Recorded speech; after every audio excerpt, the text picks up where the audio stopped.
So Ash Wednesday mu Kinyarwanda ni uwa gatatu w'ivu. Good Friday, what does it mean? Holy Week, what does it mean? Last Supper, what does it mean?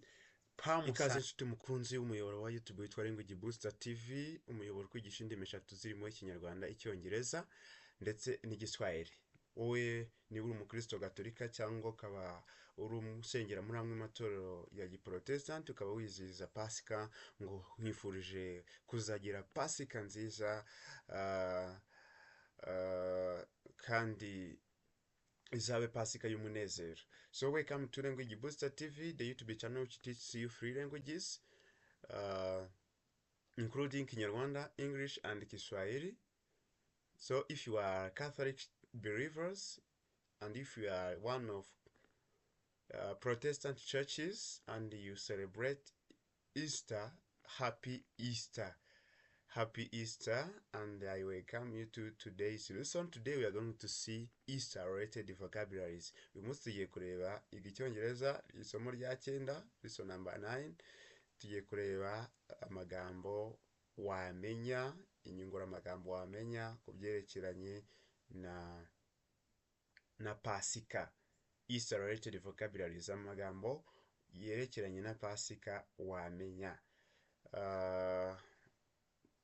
Sometimes you encounter with these words, inshuro nyinshi uhura n'aya magambo mu Kinyarwanda kukifuza kumenya icyo avuze mu Cyongereza. Ubwo rero niryo somo tugiye kureba. Kora subscribe, like, share na comment kugira ngo tukomeze kujyana. So as an introduction, Easter is historically a religious holiday special for Catholic believers. Pasika mu mateka ni umunsi w'ikiruhuko cyane cyane ku bakristo Gatolika. On Easter Sunday, ku cyumweru cya Pasika, Christians celebrate the resurrection or rebirth of Jesus Christ. Abakristo bizihiza umunsi w'izuka cyangwa izuka rya Yesu Kristo.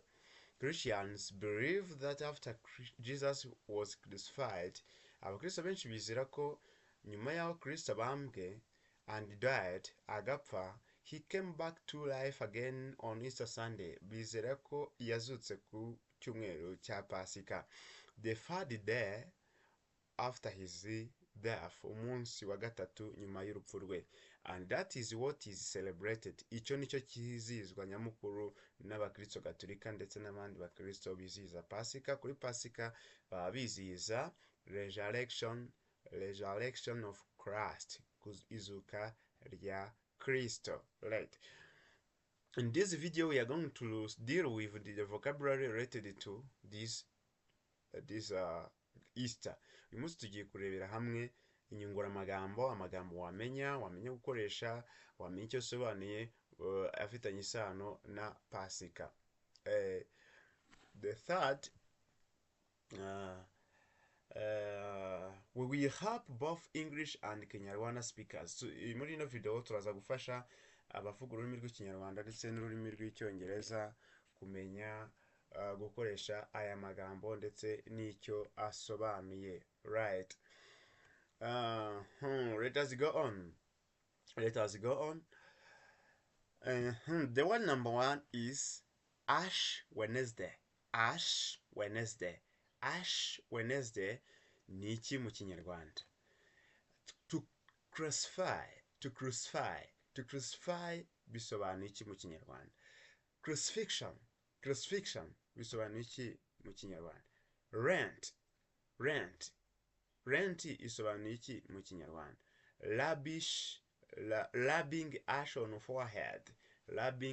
on forehead bisobanuye iki mu Kinyarwanda? Fasting, what does it mean in Kinyarwanda? Playing bisobanuye iki mu Kinyarwanda? To help bisobanuye iki mu Kinyarwanda? We shall try to see this word in Kinyarwanda and we shall try to make the sentence using this word.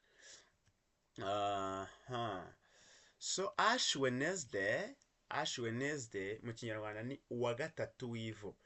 On this day, it is the first day which start the Lent period. It is the first day which starts the Lent period, the period of 40 days of praying, fasting and helping. Ni umunsi utangira igisibo, ni umunsi utangira igihe cy'iminsi 40 mbere ya Pasika. Umunsi abakristo baba basabwa gusenga, to pray, gusiba, to fast, to help, gufasha ndetse no kwiga. So Ash Wednesday, on this day, Christians are rubbed ash on forehead. Abakristo basigwa ivu ku gahanga as a sign they made from ash and they will return back to ash. They made from ash and they will return back to ash. Bivuze iki? Abakristo bizera ko mu kimenyetso cyo gusigwa ivu biba bisobanuye ko baremwe mu gitaka bazasubira mu gitaka. So to crucify on other side bivuze kubambwa, to crucify. Christ was crucified. Christ was crucified. Kristo yarabambwe on the cross. Was crucified on the cross. Kristo yabambwe ku musaraba. Crucifixion. Crucifixion, it is the noun from verb to crucify. Ni izina rikomoka ku nshinga crucify. Crucifixion. For example, in a sentence, the crucifixion of Christ was done on Friday. Ibambwa rya Kristo ryakozwe ku wa gatanu, on Good Friday, aho bita Abakristo Gatolika bita ku wa gatanu mutagatifu, Good Friday. Lent, as I have told you, nkuko nakubwiye, it is a period of 14 days where before Easter, where Christians are asked to pray, fast and help. To pray, fast and help. That is what we call Lent. Crucifixion ni ibambwa, hanyuma Lent kitwa igisibo. Rubbing ash on forehead. This is the custom where Christians are rubbed the ash on their forehead on Ash Wednesday. Nugusiga ivu ku gahanga. Fasting means gusiba cyangwa se kwiyiriza. Praying no gusenga. Hanyuma to help, gufasha. These are two activities, deeds that Christians are asked to do within Lent during the Lent period. It is to help, to pray, and to fast. Yes. On the other side, we have to resurrect. To resurrect means what? Good Friday. What does it mean? Holy Week. What does it mean? Last Supper. What does it mean? Palm Sunday. What does it mean? Grave or tomb. What does it mean? Ascend. What does it mean? Bury. What does it mean? To resurrect, it is to raise up from the dead and live again. To live again. Come back to the life after they dying. Nyuma yo gupfa habaho resurrection. Kuzuka. Resurrection ni umuzuko. To resurrect ni ukuzuka. Good Friday. It is the Friday on which Catholics and other Protestant churches some Protestant churches celebrate the day of the death of the Christ. They celebrate crucifixion and death of Jesus Christ on Good Friday. Ni umunsi Abakristo Gatolika ndetse n'abandi bakristo bizihiza Pasika, bizihirizaho umunsi wo kugira gute, wo kubambwa ndetse n'urupfu rwa Kristo. Holy Week, it is the final week of the Lent. The final week of the Lent. Ni cyumweru cya nyuma cy'igisibo, where Christians are preparing the Easter. Aho abakristo baba bitegura kwizihiza Pasika. Holy Week. There is Last Supper. Last Supper is celebrated on Catholics celebrate Last Supper on Thursday on Holy Thursday. Kuwa kane mutagatifu niho abakristo benshi bizihiza Kristo asangira n'intumwa ze bwa nyuma, last supper, ifunguro rya nyuma Kristo yasangiye n'intumwa ze, last supper. Last supper, Holy Week ni cyumweru gitagatifu, last supper ni ifunguro rya nyuma Kristo yasangiye n'intumwa ze. Palm Sunday, Palm Sunday, Palm Sunday, it is the Sunday, the last Sunday before Easter. It is the last Sunday before Easter. It starts the Holy Week.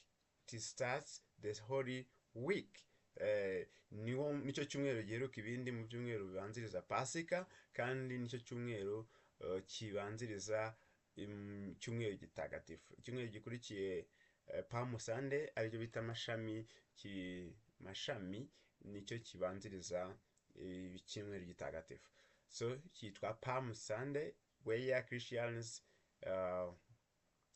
have to take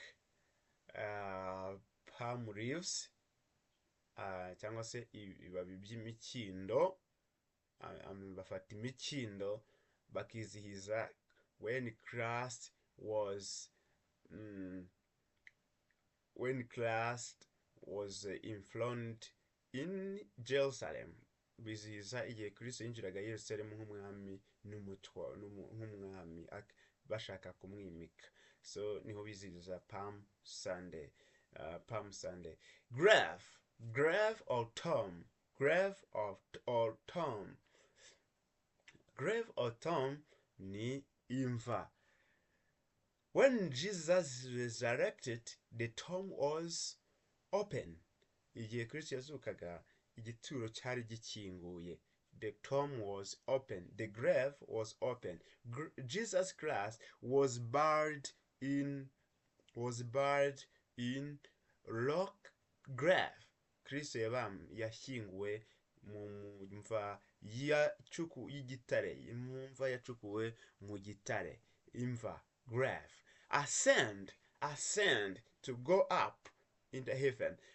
Jesus, after resurrection, after meeting with the disciples, Jesus resurrected. Nyuma yaho Kristo azukiye agahura n'intumwa ze akaganira nazo, he descended to the heaven. He ascended to the heaven. Yazamutse ajya mu ijuru. To bury, it is to put the dead body into the grave. Nugushyira umurambo mu mva, aribyo bita gushyingura, cyangwa se umwami bavuga gusezera ku mwami. Yes. Ubwo rero, these are words you have to know about Easter. Aya niyo magambo wamenya ku bijyanye na Pasika. Reka tuyasubiremo twihuta. Ash Wednesday wa gatatu ifu, to crucify kubamba, crucifixion ibambwa, Lent igisibo, rubbing ash on a forehead gusiga ivu ku gahanga, fasting gusiba cyangwa kwiyiriza, praying gusenga, harp gufasha, to harp no gufasha. Okay. Right. Other words, resurrect, Good Friday holiday, Holy Week, Last Supper, Palm Sunday, grave or tomb, ascend and bury. To resurrect ni ukuzuka, Good Friday ni wa gatanu mutagatifu, Holy Week ni icyumweru gitagatifu, Last Supper ifunguro rya nyuma, Palm Sunday icyumweru cya mashami, grave or tomb imva cyangwa se igituro, ascend kujya mu ijuru, hanyuma to bury ni ugushyingura. Aya niyo magambo nifuje kukugezaho afitanye isano n'uyu munsi mikuru wa Pasika. Abakristo Gatolika ndetse n'abandi bakristo benshi bitegura kwizihiza ku itariki 20 z'ukwezi kwa kane ku cyumweru gitaha. So mboneyeho kwifuriza Pasika nziza kuba yemera n'abayizihiza, mboneyeho kubifuriza kuzinjoyinga, muzagire Pasika nziza. Happy and good Easter So see you again for the next time. Iyi ni gahunda ya icyongereza. Ndabakunda abakunzi banje badahwema kunyereka ko munkurikira, bakora subscribe, abakora like, hari n'abakora share, abakora comment, ngenda mbabona. Ndabakunda cyane nanjye uburyo munshyigikira, kandi turizeye ko uyu muryango wa Language Booster TV uzaguka ukagera kure hamwe namwe. So tuzahura ubutaha muri gahunda ya icyongereza, isomo rindi rikurikiyeho rya 10. Nzabategura kandi kantu keza cyane, reka ngerageza kubashakira namwe ibyabafasha kandi byabungura ubumenyi. So tubonane baadaye, tuzasubire ubutaha. So